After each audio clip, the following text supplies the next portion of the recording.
We shall next discuss multiplication in RAM model. RAM base 2 representation. Let's look at how A star B is done. So RAM base 2 is basically the underlying digital logic or the hardware design. So with respect to the underlying hardware, how exactly multiplication is done. So base 2, so numbers are represented in binary. So given A and B, we need log A base 2 bits to represent A and log B base 2 bits to represent B, which means our input size is log A base 2 plus log B base 2. One of them would be bigger. Let's assume A is bigger, so which means it is theta of log A base 2. Now it is base 2 representation. Suppose it is say 1 1 1 1 with you multiply this. What do? We take this bit and then multiply with each of them. So we write 1 1 1 1, then we take this bit, multiply with each of them. So fundamental operations are bit level multiplications, and once we are done with multiplications, what do? We add all of them, which means the other fundamental operation is bit level addition. So how many bit level multiplications are done as part of this? So number of bit level multiplications. So we take this bit and multiply with each of them, and take the next bit, multiply with each of them. So number of bit level multiplications is log A base 2 times log B base 2, and which is theta of log A base 2 the square, and this is our input size, so which means this is quadratic in input size. So to count number of bit level additions, let's look at how many columns are there and then the size of the column. We may not get the precise estimate, but one can always assume like this, because all these are stored in a register, other values are 0, so something like this. So we can make this assumption and then perform the addition, so that you see that it is uniform everywhere. Plus we may also get a carry. For example, when we do this, we may get a carry from this stage. So we may get a carry from this stage. So how many columns are there? Number of columns. So I mean this. So that is log A base 2 plus log B base 2 minus 1. As you can see, for this it's 1, 2, 3, 4, 5, 6, and which is 4 plus 3, 7 minus 1. So many columns are there. And in each of them, what would be your size? Naturally, it will take the max, right? So in this case, you say that will be the maximum one. So you see that you are multiplying this with this, and the minimum is 3 plus 1 is for the carry. So you need so many columns. The size of the column is so many bits. Then we have something called size of the column. So what is that? In this case it is minimum. So in general, let me write log of min of A comma B and say base 2 plus 1 for the carry. So if we assume we write A on this side, B on this side, so the minimum is on this side. So you get to see log of min of A comma B base 2 plus 1. Okay. And but supposing it is other way, suppose you multiply 1 1 1 into this, then what happens? So I will have to write this once, twice, 3 times, 4 times, and rest all you get to see 0.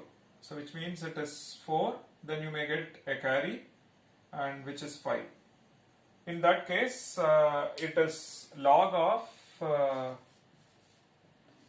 max of A comma B plus 1. But you can safely assume this so that all cases are covered. So which means number of bit level additions is precisely number of columns into size of the column. And so this one is log A base 2 plus log B base 2 minus 1, and it cannot exceed this, so let me say at most log of max of A comma B plus 1. So A is max, so this is log A, over here another log A, so which means you get to see that it is theta of log A base 2 the whole square, again quadratic in input size. Fine. So we see that number of bit level additions as well as number of bit level multiplications both are quadratic in input size. So very similar to Turing machine model, even this model runs in quadratic in input size. So the model says it's random access machine. You can access the binary representation of A, binary representation of B in one go. Then use the underlying, it is base 2, so use the underlying oddware or digital logic to perform the multiplication. We look at the primitive operations or the fundamental operations, which are bit level multiplications and bit level additions.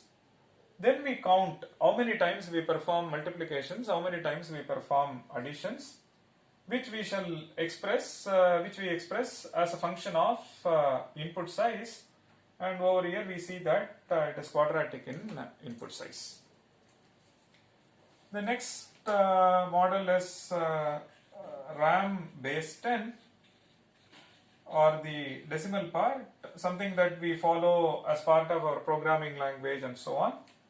We access A in constant time, access B in constant time, and perform A star B in constant time.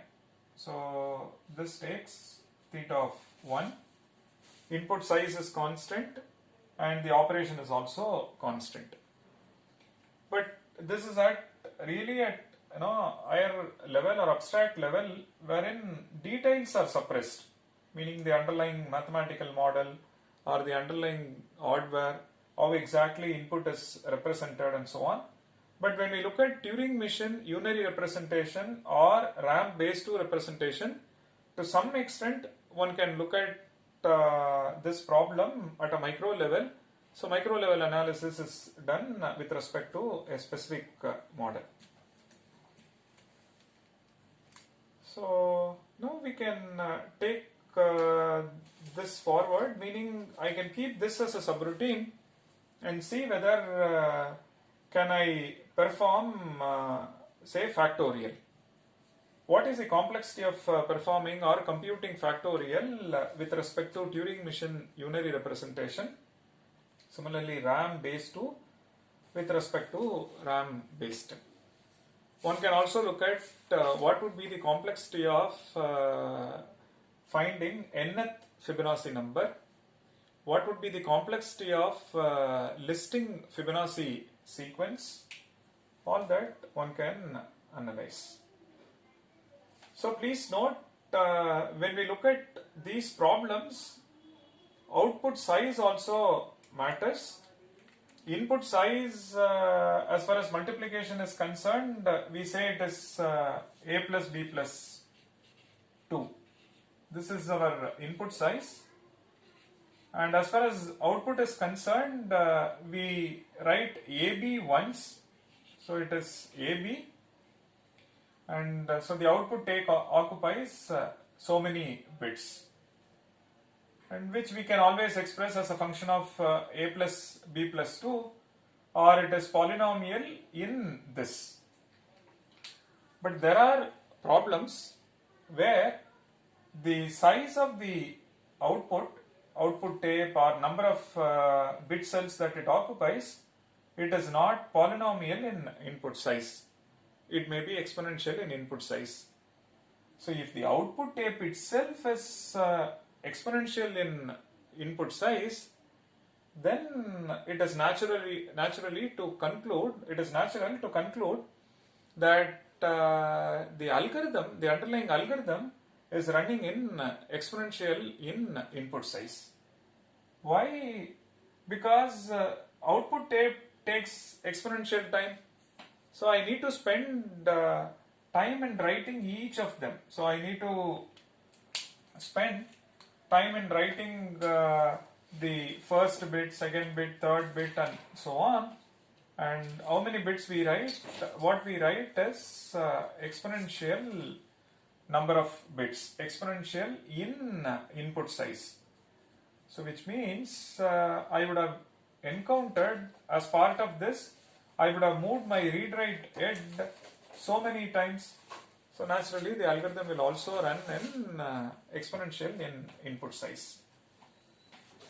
So we shall come across such algorithms with respect to Turing machine and RAM in subsequent lectures.